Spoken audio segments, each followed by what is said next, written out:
Hi everyone. It's been a minute since I've been on here making videos, and I'm just glad to be back and just to share. I've been busy, life, not one particular thing, but a series of things. So you make priorities, and you prioritize what you need to do, and you deal with that, and then when you have time for other things, then you can do those things like make videos. So I'm actually on my way to pick up my kids from school.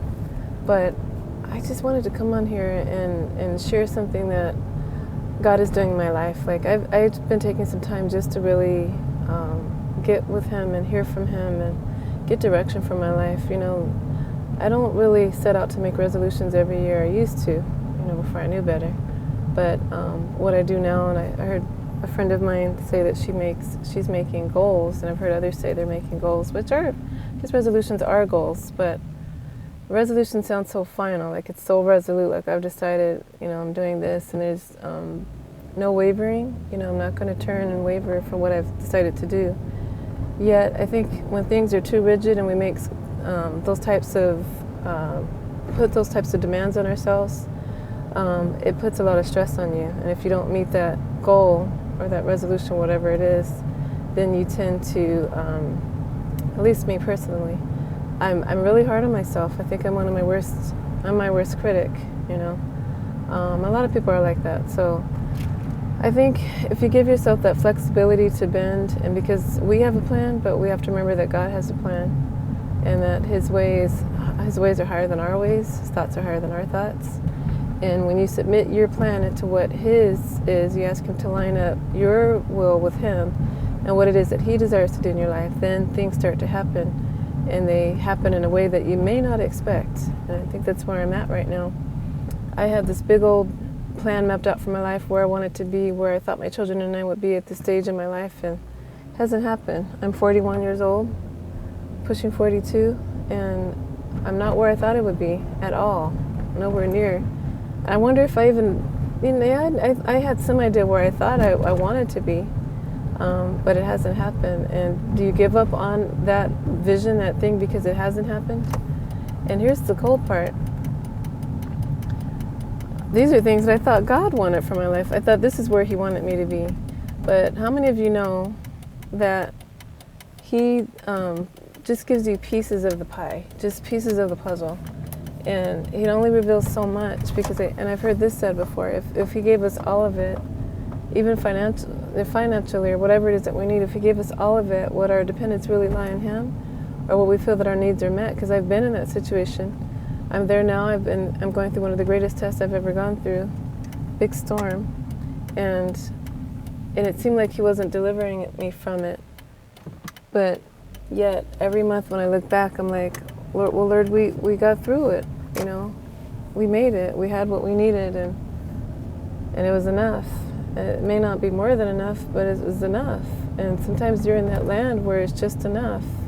You're just getting by, it's just enough. But eventually, my sister was bringing this point out to me. You get to that point where He starts to provide more than enough. It turns into more than just a trickle or a drop. It starts off as a drop, and then it turns into a trickle. Then it turns into an overflow, and that's kind of where, I thought I would be, in the land of overflow right about now. Silly me. Silly human thinking, huh? But anyhow, my son is doing great overall.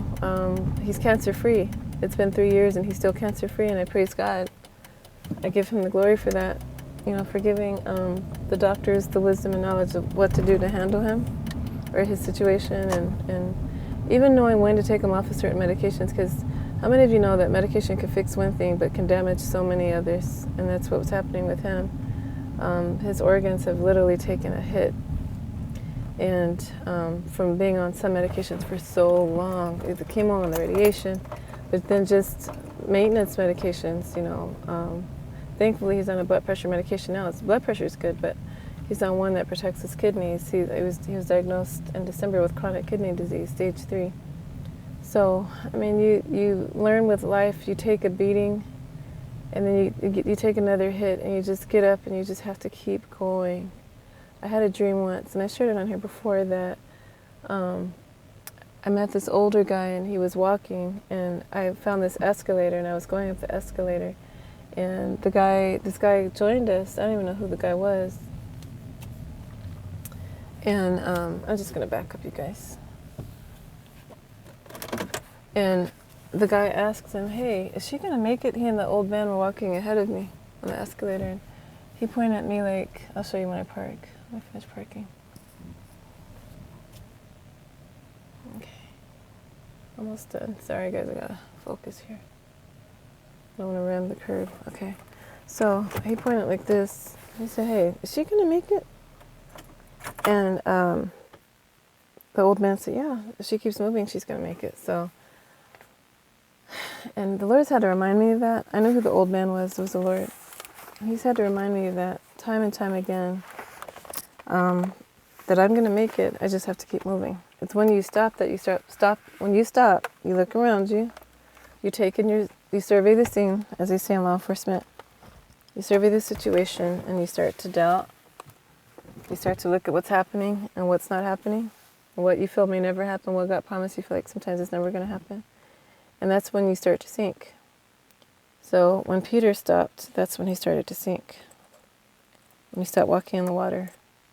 Oh my gosh, what did I just do? Oh, okay.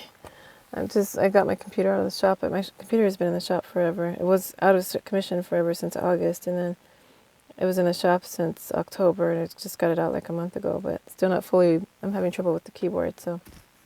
By the way, my shirt says, those who look to him are radiant, their faces are never covered with shame, Psalm 34:5. So I'm looking to God, to Jesus Christ, the author and finisher of my faith, and I thank him for what he's done in my life. He's healed my son.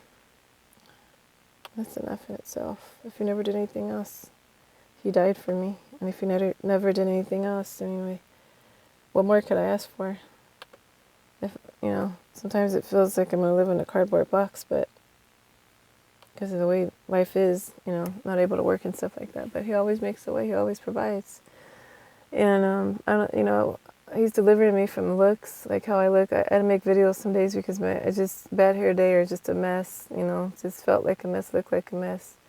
But sometimes that's when God can use you, when you're being transparent, when you feel like a mess. You're real. You're not trying to hide anything. You're real. When you come to God, that's how he wants you to come, as you are. And just know, you guys, that he's got you. He's got me. He's got everything. It might not seem like it. It might seem like everything is chaotically spinning out of control, but everything does work together for good. And I'm going to cut it off here because this wasn't what I wanted to say. Exactly, I was going to talk about, I wanted to talk about, like, being out of the will of God. Like, even if you feeling like you're out of the will of God, you might be in his will, but you might feel like you're not. And you're not doing, like, maybe he's giving you some things to do, a thing to do or some things to do, and you're not doing it, so you feel like you're just way out of line. And I'll just share this real quick. He gave me a dream once where these people were working on this land. They were building a building. The frame had already been constructed. The ground was just dirt. Some people were tilling the land. They were working on the land. Some people were actually working on the framing of the house. Some people were on the roof, like working on the roof. But everybody was doing something, inside, outside, all around. And the foreman was there. And I came up to him, and it was a Sunday morning. And I came up to him and I said, "Oh, I'm ready. I'm ready to work." And he gave me this most pleasant smile, and he put his hand out and said, "All my children are working." He said, "Everyone is working." And I said, "I see." And I started to feel bad, and then I said, "I'm sorry, I'm ready to work now. I just got here," and I showed him my clothes. Like, see, like, my clothes aren't dirty yet. I'm ready to get my clothes dirty now. And he said, "It's okay." He said, "I'm just glad that you're here." So he's telling somebody today that he's glad that you're here. He will restore the years that the cankerworm has destroyed. What the locust has eaten up, he can restore it in a moment, in a heartbeat. If you've lost things, he can restore those. It may not be that exact same thing. I've lost my father. He died. My mom lost her memory, so I feel like I've lost my mom. She's not herself. And there's a lot of loss that I've had in life. Failed marriage. A lot of loss. My son's not the same. Yes, he's out of cancer, but he can barely see. He can see, but he can't read because he can't really see the letters that good. It's just, there's a lot of losses. I'll just put it that way. And but God can restore. restore dreams. He can restore visions. He can restore your faith. If not in people, He can restore your faith and trust in Him. How about that as a starting point? And then He can restore your faith and trust in people. So just hang in there, be encouraged. And I'm glad to be back doing this. This is my element. I'm on Periscope, but I draw a blank when I get on there. But this feels like my element. And I'm praying for the courage to get on there too, because for a long time I said, I don't have anything to say. I'll just watch everybody else. And I find myself commenting like, what do you mean you don't have nothing to say? You got a lot to say. Are you kidding? Look what God has done. And so everybody's already heard my son's testimony. Do you know how many billion people are in this world?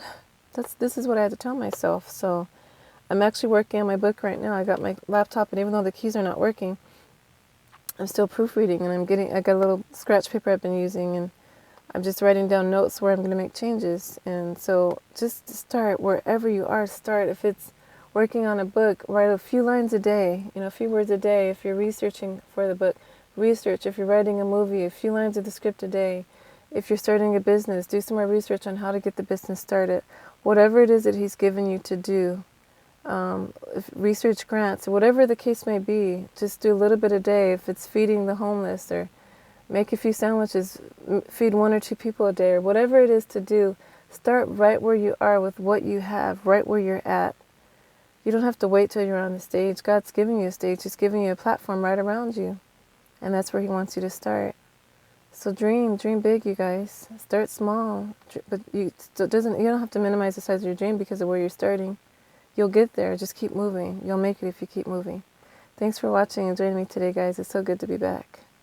Love you guys. Take care.